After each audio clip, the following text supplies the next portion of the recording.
Gaza में आज जश्न का माहौल है, बल्कि पूरे फिलिस्तीन में, वेस्ट बैंक, गाजा, जो अरब इजरायलीज हैं, जो इलाके इजराइल के अंडर हैं और जहां पर अरब्स हैं, वहां पर हर जगह जश्न का माहौल है।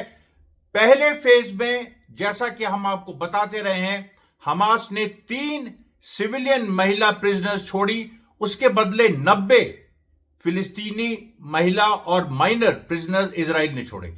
आज यानी 25 जनवरी 2025, आज हमास ने 4 आईडीएफ की महिला सैनिक कैप्टिव्स छोड़े और बदले में 200 फिलिस्तीनी कैदी छूट चुके हैं। 200 का हम आपको ब्रेकअप बताते हैं, हम आपको थोड़ा थोड़ा सबके बारे में बताएंगे भी। सबसे पहले देखिए क्या है कि जो 4 इजरायली कैप्टिव्स, जो सिविलियंस छोड़े, जो सैनिक छोड़े गए, महिला सैनिक, उनके बारे में वो किस अंदाज में छोड़े गए ये भी आपको बताएंगे। दूसरी बात देखिए, लेबनान में आज सीज फायर का जो समय है आज तक का था, पूरे लेबनान में एक हलचल ही नहीं बल्कि एक उबाल सा आया हुआ है। जो लेबनान के प्रेसिडेंट हैं, लेबनीज आर्मी है, वो ये कह रही है कि हमें इजराइल को तुरंत खाली करना चाहिए। इजराइल कह रहा है कि हमको थोड़ा और वक्त चाहिए, क्योंकि अभी भी लिटनी रिवर के साउथ में हिजबुल्ला है। हिजबुल्ला बिल्कुल शांत है।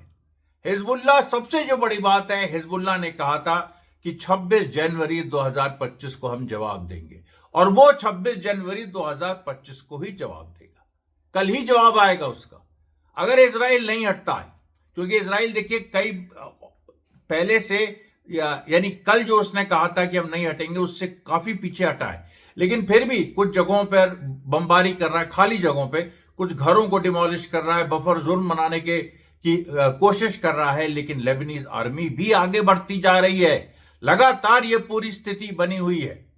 अब हम देखिए आते हैं सबसे पहले कि किस अंदाज में जो हमास ने जो 4 इजरायली फीमेल मिलिट्री कैप्टिव्स, यानी आईडीएफ की सोल्जर्स थी, चारों महिलाएं, उनको छोड़ा।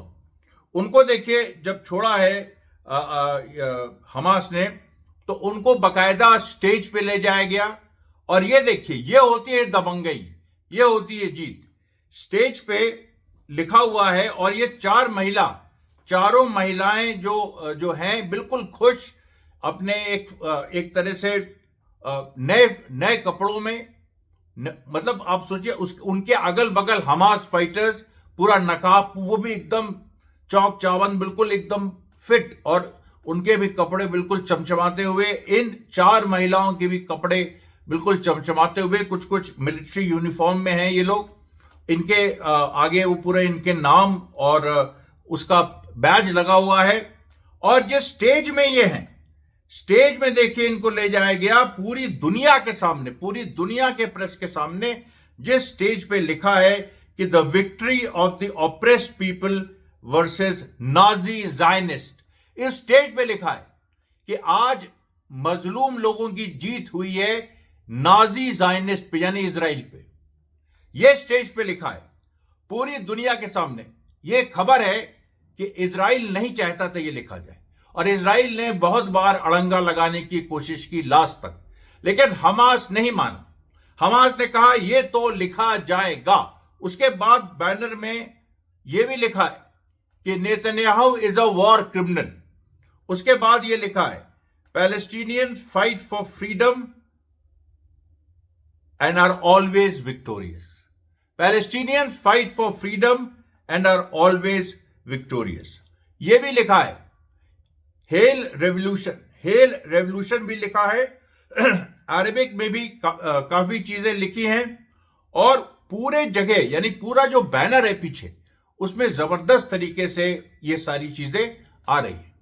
अब ये देखिए, अब यहां पर जो एक सवाल यहां पर उठता है कि इजराइल को अगर यही सब करना था, जो इजराइल का मीडिया कह रहा है कि इजराइल को अगर यही सब करना था और इस तरीके से जलील होना था, बार बार ये लगातार हैमरिंग हो रही है, लेकिन इजराइल कुछ नहीं कर पा रहा है। इस डंके की चोट पे 4 कैदियों को छोड़ा है इजराइल ने, लास्ट तक अड़ंगा इजराइल लगाता रहा, और पूरी तरीके से आप ये सोचिए कि जो अपनी पूरी मशीन गन और पूरे असलाहों के साथ हमास के फाइटर्स घेरे हुए हैं और 4 इजरायली महिला जो सोल्जर कैप्टिव्स हैं उनको छोड़ा। चारों हाथ हिला रही हैं, चारों खुशी का इजहार कर रही हैं।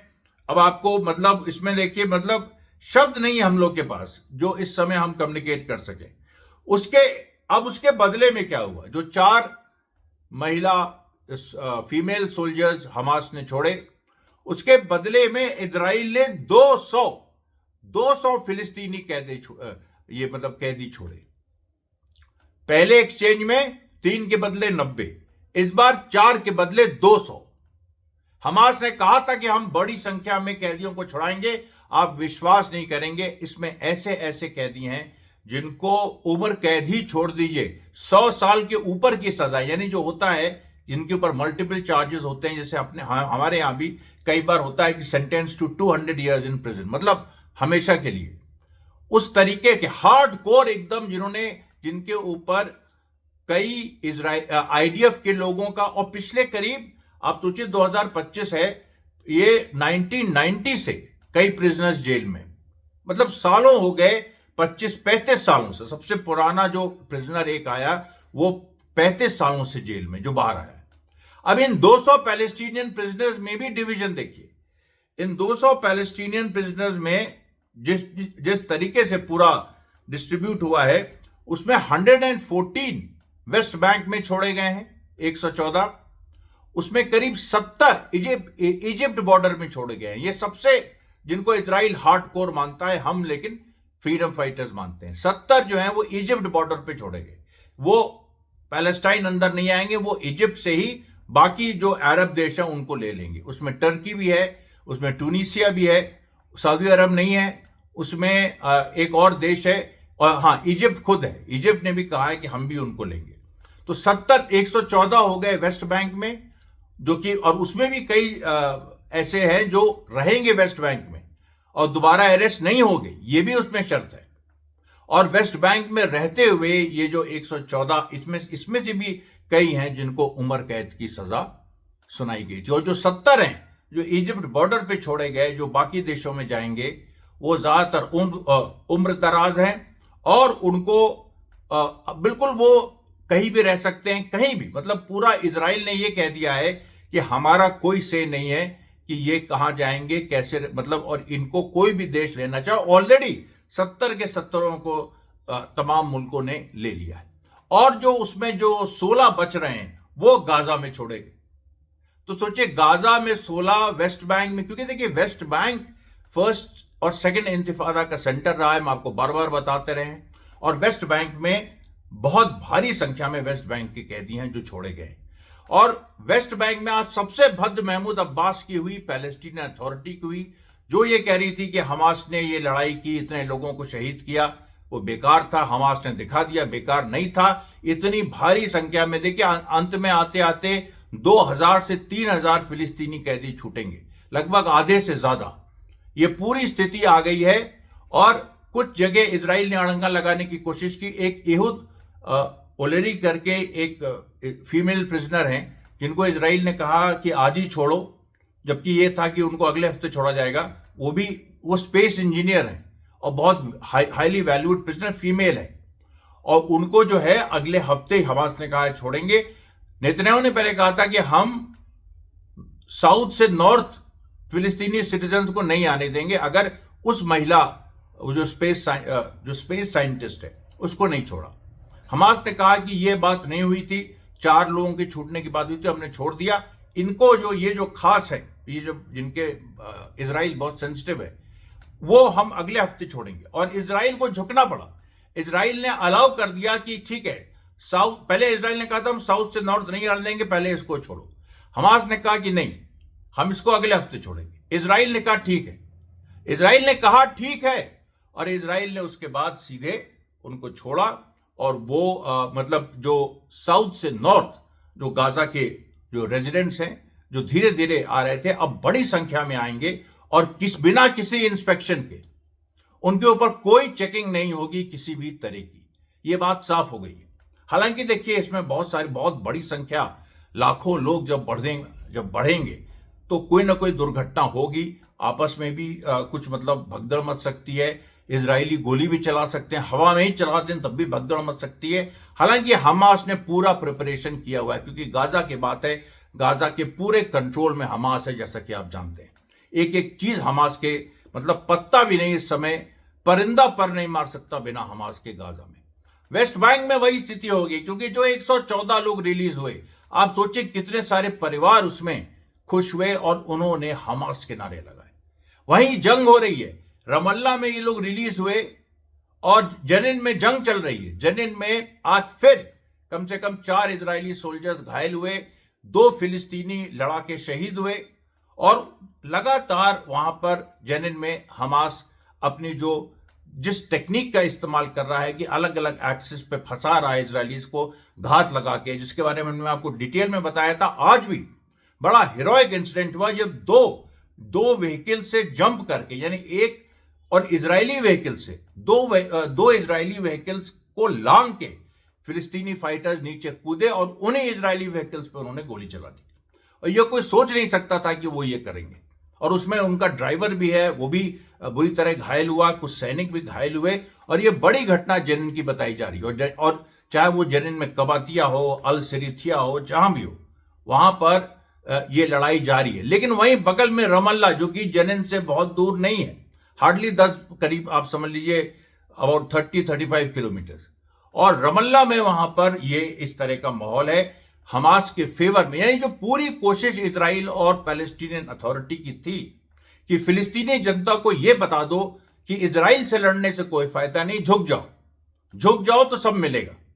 मतलब आप सोच लीजिए, यह पूरी बात थी। और हमास ने कहा नहीं, बंदूक नहीं उठाओगे तो कुछ नहीं मिलेगा।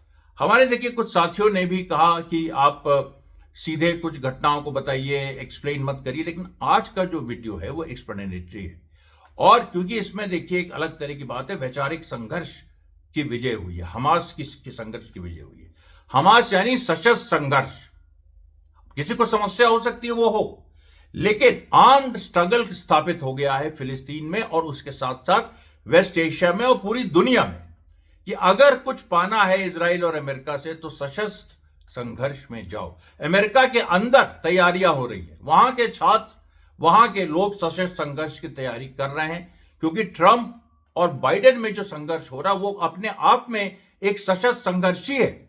उसमें कई लोगों, उसमें हमला हुआ व्हाइट हाउस पे, गोलियां चली पहले, अभी भी देखिए अभी एक आइडियोलॉजिकल वॉर चल रही है, लेकिन अल्टीमेटली गोलियां भी चलेंगी, क्योंकि अमेरिका में सब लोग आर्म्ड हैं। और ये लड़ाई राइट और लेफ्ट के बीच नहीं है, ये लड़ाई है जो अमेरिकन वर्किंग क्लास है, जिसने इस बार ट्रंप को वोट दिया, और उसके साथ जो अमेरिका के जो फंडामेंटल वैल्यूज हैं उसमें बिलीव करने वाले लोग, वो एक तरफ है, और दूसरी तरफ लिबरल्स हैं जिन्होंने गाजा के जेनोसाइड का समर्थन किया। इसमें देखिए ब्लैक्स जो है अमेरिका के, वो अभी इस इक्वेशन में उस तरह से नहीं आ पाए। वो भी उनको साइड लेनी ही पड़ेगी वर्किंग क्लास की, और कोई तरीका भी नहीं है। ब्लैक्स का हालांकि एक बड़ा हिस्सा डेमोक्रेटिक पार्टी के साथ है, लेकिन जो बाकी माइनॉरिटीज हैं, मुस्लिम से लेकर और बाकी, वो देखिए इस बार ट्रंप के साथ गई। तो ट्रंप और बाइडेन इररिलेवेंट है। कोई रिपब्लिकन पार्टी और डेमोक्रेटिक पार्टी में सिविल वॉर नहीं होगी, सिविल वॉर होगी वर्गों में, क्लासेस में, क्लास स्ट्रगल। जैसे कार्ल मार्क्स ने कहा था कि history of Mankind is the history of class struggle. वो क्लास स्ट्रगल जो फिलिस्तीन में दूसरे रूप में एग्जिबिट हुआ, एक फिलिस्तीनी जनता की इजराइल के खिलाफ विद्रोह और पूरे युद्ध से, वही क्लास स्ट्रगल भारत में अलग तरह से रिफ्लेक्ट हो रहा है, वही क्लास स्ट्रगल पाकिस्तान में अलग तरह से हो रहा है, और बाकी देशों में अलग तरह से हो रहा है, और पूरे दुनिया के स्तर पे हो रहा है कि इजराइल अमेरिका एक तरफ और एक्सिस ऑफ रेजिस्टेंस रशिया और तमाम फोर्सेस एक तरफ। आपको बताएं, फरीद जकारिया कल टीवी पे आया हुआ अमेरिका में, उन्होंने ईरान के वाइस प्रेसिडेंट को उन्होंने उनसे सीधे लाइव सवाल जवाब किए। वो भी वहीं थे, जावेद मेरे ख्याल से जाफरी नाम है, वो वहां पर थे, और उनसे उन्होंने, और रफीक, और बहुत बड़ा नाम है रफीक जकारिया, यानी टाइम मैगजीन और अमेरिकन एस्टैब्लिशमेंट के बहुत बड़े हिस्से। अब रफीक जकारिया ने उनसे यह पूछा कि आप ये बताइए कि हिजबुल्लाह के टॉप लीडर्स मारे गए, आप ये बताइए कि सीरिया में असाद गिर गया, तो ईरान ने जो, अच्छा गाजा में भी वो कह रहे हैं हमास के टॉप लीडर्स मारे गए। तो आप बताइए, ईरान ने जो इन्वेस्टमेंट किया था एक्सेस ऑफ रेजिस्टेंस में, वो तो खत्म हो गया। तो वो हंसे, उन्होंने कहा अच्छा ये बताओ, अभी आज की तारीख में गाजा में कौन जीता है? हमास जीता है ना। आज की तारीख में हिजबुल्लाह ने इजराइल को लेबनान के अंदर घुसने से रोक दिया है। जहां तक सीरिया की बात है, वो एक सेटबैक था, लेकिन सीरिया में भी रेजिस्टेंस इमर्ज कर रहा है। और उन्होंने ये भी कहा कि ईरान देखिए कोई सीधे किसी की मदद से, जैसे अगर ईरान चाहे तो फिलिस्तीन में क्रांति नहीं हो सकती, साफ कहा उन्होंने, ईरान के वाइस प्रेसिडेंट। केवल बाहरी ताकतें मदद कर सकती है जब तक अंदर से नहीं हो। और उन्होंने यही कहा कि जो वेस्ट है, पश्चिम, वो यही गलती करता है कि वो समस्या की जड़ को नहीं समझता। समस्या की जड़ इजराइल है, ईरान नहीं है। तुम फिलिस्तीन को अलग राज्य दे दो और उसके बाद देखो, उसके बाद पूरी स्थिति एक नई स्थिति पैदा होगी। और ट्रंप ने भी देखिए, जो मैंने कल आपको बताया, ईरान के प्रति जो सॉफ्टनेस दिखाई उसने, उसके बाद जो हमास के प्रति ऐसा लग रहा है कि हमास के साथ वो सीधे डील करना चाहता है। आगे क्या होगा वो एक अलग सवाल है। लेकिन ये देखिए पूरी सिचुएशन है। लेबनान में देखिए क्या हो रहा है। लेबनान में कई जगह, कम से कम 16 जगह आज झड़पें, मतलब एकदम झड़प जैसी स्थिति हुई। कोई खुल के झड़प नहीं हुई, लेकिन लेबनीज आर्मी और इजरायली आर्मी आमने सामने थी। हिजबुल्लाह यही चाहता है। हिजबुल्लाह ने हमेशा कहा था कि हम पीछे हट जाएंगे। अब देख, क्योंकि वहां की राजनीति लेबनान की है ना, अंदरूनी राजनीति, वहां पर हिजबुल्लाह को पूरा मजबूती के साथ उसकी सरकार है। हालांकि प्रेसिडेंट जोसेफ आउन है, उनको भी हिजबुल्लाह से हाथ मिलाना पड़ा अल्टीमेटली। हिजबुल्लाह की पूरी जो राजनीति है वो यही है कि हम एक बार जो 30% शिया हैं, ठीक है, 70% जो बाकी पॉपुलेशन है, सुन्नी और क्रिश्चियन, उनको हम ये दिखा दें कि इजराइल का असली चेहरा क्या है। और वो देख रहे हैं। और लेबनीज आर्मी में जो क्रिश्चियन और सुन्नी ऑब्वियसली ज्यादा हैं, तो वो लोग देख रहे हैं। और लेबनीज आर्मी देख रही है कि इजराइल पीछे नहीं हट रहा है 60 दिन के वादे के बाद भी। और हिजबुल्लाह का देखिए, हिजबुल्लाह ने अपनी प्रेजेंस जो लिटिनी रिवर के साउथ में है, जहां जहां लेबनीज आर्मी आ गई है, और काफी हद तक वो आगे आ गई, वेस्टर्न सेक्टर में तो पूरी तरह से आ गई, वहां आपको हिजबुल्लाह का अभी फिलहाल नहीं दिखेगा। लेकिन हिजबुल्लाह की दूसरी तैयारी, वो जानता है कि इजराइल किस तरह से वायलेशन करेगा और हिजबुल्लाह को किस तरह से रिस्पॉन्ड करना है। तो ये जो एक बड़ी चीजें हुई हैं आज की तारीख में। अब आप देखिए, जो मतलब इजराइल जो एक्सप्लोजन्स लेबनान में कर रहा था, वो एक्सप्लोजन्स भी इजराइल को रोकने पड़े हैं। उसके बाद लेबनीज आर्मी की तरफ से एक बयान आया कि हम लोग देखिए 3 या 4 दिन चुप रह सकते हैं, मैक्सिमम 3 या 4 दिन चुप रह सकते हैं। लेकिन उसके बाद हमारी अगर बंदूकें गरज गई तो फिर हमारी बंदूकें गरजेंगी, उसको कोई रोक नहीं सकता है। ये देखिए एक बड़ी बात है। अब आपको हम देखिए बताते हैं कि प्रिजनर्स में जो कुछ महत्वपूर्ण लोग हैं, जो प्रिजनर रईद अल सादी, ये देखिए करीब डीन ऑफ जेनिन प्रिजनर्स, 36 साल, मैं जो बता रहा था, 36 साल ये जेल में रहे। इनको 2 लाइफ सेंटेंसेस हुई थी और ये 36 साल जेल में थे। इनको ग्रैंड ओल्ड मैन कहा जाता है ऑफ द प्रिजनर्स। और ये देखिए सबसे वरिष्ठ ये छूटे। उसके बाद देखिए नाजी बिशारत, जो 2002 में अरेस्ट हुए थे, ये खुद एक मिलिटेंट फाइटर थे और इनको अरेस्ट किया था और ये तब से जेल में हैं, लगभग 2002, 23 साल हो गए। मैं कुछ सैंपल्स आपको बता रहा हूं केवल। उसके बाद देखिए फाइटर एंड लीडर फहाद सहाली, ये भी ये बलाता कैंप, बलाता यानी नाबलस के, इनको 50 सालों की जेल हुई थी, 50 साल, मतलब मल्टीपल सेंटेंसेस। ये भी जो है आज छूट गए और इन्होंने रेजिस्टेंस को थैंक्स कहा। इसमें देखिए सारे वेस्ट बैंक में जो छूट रहे हैं, जब अरेस्ट हुए थे तो उस समय हमास उतना स्ट्रांग नहीं था, ज्यादातर लोग फतेह के हैं, यानी महमूद अब्बास की जो पार्टी है, लेकिन सब लोग हमास को थैंक्स करें। फिर देखिए नाजी बशारत, ये 23 साल तक ये जेल में थे। इनके बारे में मैं बता चुका हूं, नाजी बशारत के बारे में। फिर देखिए आगे उसके चलते हैं हम लोग कि मोहम्मद अल अर्दा जो कि फ्रीडम टनल ऑपरेशन में थे, जिसमें बहुत बड़ा जेल ब्रेक हुआ था और जिसमें बाद में लोगों को अरेस्ट करके लंबी लंबी सजाएं सुनाई गई थी, वो भी रिहा हो गए हैं। उन्होंने भी सबसे पहले हमास को थैंक्स कहा। उसके उसके अलावा देखिए, उसके अलावा जो वाइल जगरूप, ये वाइल जगरूप 2001 से ये अरेस्ट हुए हैं, अरब्बा जेनिन के, इनको अरेस्ट किया। ये भी फतह के इन्होंने भी हमास के नारे लगाए। अब सुनते जाइए, ये बहुत महत्वपूर्ण है। नूर जबेर अल खलील, ये भी देखिए लंबे समय से जेल में, 12 सोल्जर्स और ऑफिसर्स को मारने का इन पे मुकदमा चला, कन्विक्ट हुए 12, लाइफ इंप्रिजनमेंट। लेकिन नूर जबेर आज he is a free man, he is a free man. और वो देखिए अपनी पूरी आजादी की जो आजादी का जो क्रेडिट है वो हमास को वो दे रहे हैं। उसके बाद देखिए दो भाई मोहम्मद शरीफ और नस्र आबू हमीद, ये भी देखिए दो भाई एक साथ पकड़े गए थे और इनके ऊपर भी गंभीर चार्जेस थे गोली चलाने के इजरायलीज पे, इनको भी आज छोड़ना पड़ा।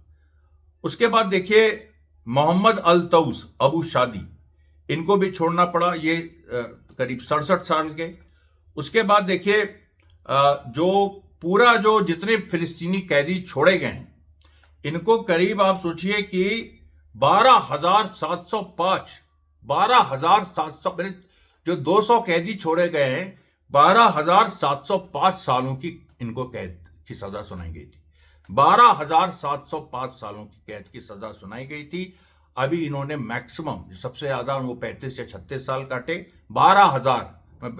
और जो सबको मिला दिया जाए, जो जो जो अगर सब जितने 200 कैदी छूटे, उनकी सारी जितने समय वो जेल में रहे वो अवधियां मिला दी जाएं तो वो 2,911 होती। यानी उनको देखिए, मतलब 5 से 10% भी उन्होंने नहीं काटा, उनको उसके पहले हमास ने छुड़ा लिया। ये ताकत होती है बंदूक के नाल पे जो आजादी ली जाती है। मैं किसी पे कुछ कमेंट नहीं कर रहा हूं, लेकिन ये वो चीज है जो बंदूक के नाल पे जब आजादी ली जाती है या कोई भी हक लिया जाता है बंदूक की नाल पे, उसकी एक अलग बात होती जो 1857 में थी। यही मैं आपको बार बार कह रहा हूं, हिंदुस्तान को इस चीज को समझना पड़ेगा। उसके बाद देखिए जो एक नई चीज सामने आई। हाँ, यह आपको पहले बता दें कि इसमें जो 200 लोग छोड़े गए, उसमें 23 लोग इस्लामिक जिहाद के, 13 जो हैं लाइफ सेंटेंसेस के लोग फतह के थे, 2 लाइफ सेंटेंसेस लोग popular front for the liberation of Palestine PFLP के, एक जो है DFLP के, और 81 इसमें से हमास के लोग थे, यानी जिनको लाइफ सेंटेंसेस थी। 81, 23, 13, 2, 1, यानी इन 200 में मेजॉरिटी को लाइफ सेंटेंसेस थी। अब आप देखिए ये पूरा का पूरा एक के बाद एक डिटेल आ रहा है। अब आप ये बताइए कि इस पूरे माहौल में जब वेस्ट बैंक में जंग चल रही है, जंग चलेगी, फिलिस्तीन को आजादी अभी नहीं मिली है, लेकिन अब ये जो कैदी हैं जो छूट रहे हैं, जो हजारों की संख्या में छूटेंगे, ये आप इनको अगर इजराइल ने दोबारा अरेस्ट किया तो उसके बाद एक दूसरी स्थिति पैदा हो जाएगी। जो रीजनल फोर्सेस हैं वो भी देख रही हैं, जो अरब जनता है वो भी देख रही हैं। और मैं आपको पहले बता चुका हूं कि अरब जनता में उबाल है। आज कम से कम इजिप्ट में 2 घटनाएं हुई जहां पर कुछ जो वहां पर प्रो इजरायली फोर्सेज रहती हैं। इजिप्ट में देखिए कुछ कांड भी हुए थे। जो इजिप्शियन रेजिस्टेंस है उसने गोली भी चलाई थी और उसने एक मोसाद एजेंट को मारा भी था। उसी इजिप्ट में आज एक और इंसिडेंट हुआ, जहां बल्कि 2 इंसिडेंट्स हुए जहां 2 इस तरीके जो सस्पेक्टेड मोसाद एजेंट्स है, उसमें से एक इजिप्शियन है और एक की डुअल सिटीजनशिप, यानी इजिप्शियन और इजरायली दोनों, उन पे गोली चली है। उसमें से अभी जो खबर आ रही है 2 घायल है, अभी मृत्यु की खबर नहीं है। उसके बाद देखिए टर्की में आज 13 मोसाद एजेंट्स अरेस्ट हुए हैं टर्की में। अब ये आज क्यों हुए? आज के ही दिन, अब पहले देखिए करीब आज से 6-7 महीने पहले मुझे याद है कई मोसाद के लोग अरेस्ट हुए थे टर्की में, जो अर्दोगन ने किए थे। लेकिन आज देखिए 13 लोग अरेस्ट हुए। उसके अलावा जो सबसे चौंका देने वाली बात है, वो तो 13 को तो अरेस्ट किया टर्किश पुलिस ने। जो टर्किश रेजिस्टेंस है वहां भी रेजिस्टेंस है, और वहां जो टर्किश रेजिस्टेंस है उसने कम से कम 2 जो डुअल टर्किश इजरायली सिटीजनशिप के लोग हैं उन पर गोली चलाई। और वो जो दोनों हैं, दोनों कहीं ना कहीं उनके ऊपर भी सस्पिशन है कि वो लोग मोसाद के एजेंट्स हैं। तुम यहां से बचोगे तो वहां मारे जाओगे, वहां से बचोगे तो यहां मारे जाओगे। पूरी दुनिया में इजराइल की यही स्थिति हो गई। और आप देखिए नॉर्थ कोरिया ने यह अनाउंस किया है कि हम लोग अगर जरूरत पड़ी किसी भी फेज में तो हम गाजा भी जाने को तैयार है। रशिया तक वो आए लड़ने और वो कह रहे हैं कि हम गाजा भी जाएंगे। यानी पूरी दुनिया में जो ये फरीद जकारिया टाइप लोग बोल रहे हैं, जो मैंने शायद नाम पहले उनका गलत दिया, फरीद जकारिया उनका नाम है, फरीद जकारिया टाइप लोग जो बोल रहे हैं वो कितना गलत है, कितना मतलब गुमराह करने वाला है। लोग पूरी तरीके से हमास की विजय हुई है। उन्होंने हमास ने हर तरीके से वो आगे बढ़े हैं और इन सारी चीजों को आप नजरअंदाज करके आप एक नैरेटिव चला रहे हैं, वो पूरी तरह से फेल हो रहा है। देखिए आज सोशल मीडिया देख लीजिए, आज कोई भी आप प्लेटफॉर्म देख लीजिए, मेन स्ट्रीम मीडिया देख लीजिए, उसको भी इस बात को मानना पड़ रहा है कि हमास की जीत हुई है, रेजिस्टेंस की जीत हुई है। और सबसे बड़ी बात, रेजिस्टेंस के रास्ते की जीत हुई। इसको कभी मत भूलिएगा, ये रास्ता ये सशस्त्र संघर्ष का रास्ता है, ये रास्ता उदारवाद का नहीं है। ये रास्ता केवल जन आंदोलन से कुछ हो जाएगा उसका नहीं है। जन आंदोलन भी हो तो उसके साथ भी एक सैन्य शक्ति, एक सैन्य ताकत रहनी जरूरी है। ये देखिए आज का ये कंक्लूजन है। कल मैं अभी देखिए बहुत सारी चीजें हम लोग वर्कआउट कर रहे हैं, जो मैं वीडियोस की संख्या बढ़ा रहा हूं। आज एक ही वीडियो है, लेकिन कल से मैं कोशिश करूंगा 2 वीडियो। जो आप लोगों के बहुत सारे सुझाव आए हैं, आप आज भी दीजिए सुझाव, तो संभवतः 7 साढ़े 7 बजे शाम को मैं पहला वीडियो रिलीज करूंगा, दूसरा 9:30 बजे या पहला 5 बजे, वो मैं देख लूंगा। विषय भी देखिए, हम अगर 2 रिलीज करेंगे तो अंतर्राष्ट्रीय उस पर, और एक हम भारत पे करना चाहते हैं, उस पर भी अपनी राय दीजिए। तो ये प्रसारण देखिए आज इसका हम यही कंक्लूड करते हैं। कल आपके सामने फिर हाजिर होंगे। धन्यवाद साथियों, बहुत बहुत धन्यवाद।